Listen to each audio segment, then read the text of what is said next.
Alors, le service Papillon Facteur existe déjà dans d'autres villes, sous d'autres noms cependant. Et ici à Sherbrooke, la Maison de la Famille, en 2004, a décidé, avec la commission scolaire de Sherbrooke, d'implanter ce service-là dans les écoles. Bonjour les enfants, ça va bien? Oui! Est-ce que vous me reconnaissez? Oui! Papillon Facteur. Papillon Facteur, ça fait quoi dans ton école? Ça répond aux questions ou aux problèmes que tu as dans ta vie. Si on est triste, on peut te le dire, te envoyer une lettre. Les enfants nous écrivent.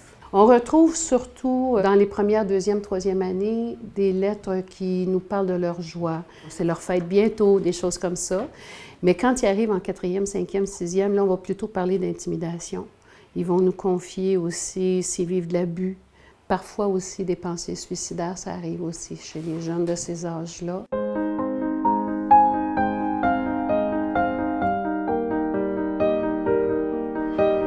Et du coup que sa lettre est écrite, l'enfant peut aller la déposer dans la boîte aux lettres. Et une fois par semaine, le jeudi matin, on va chercher le courrier. Je suis un papillon facteur, mais je suis un papillon aussi à la retraite. Que c'est moi qui vais dans les écoles et je distribue des réponses dans les pigeonniers des professeurs. J'aime beaucoup ça parce que j'étais un vrai facteur avant. Ça me rappelle des bons souvenirs. Alors, toutes les lettres qui sont répondues par les bénévoles sont supervisées ici, par moi.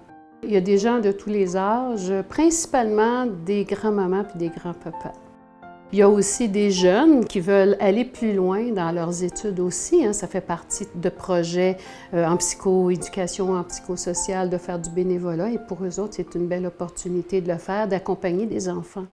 J'avais pas pensé comme activité là, pour la retraite. Je savais pas que j'avais une certaine habileté pour ce type de travail-là, si on peut dire.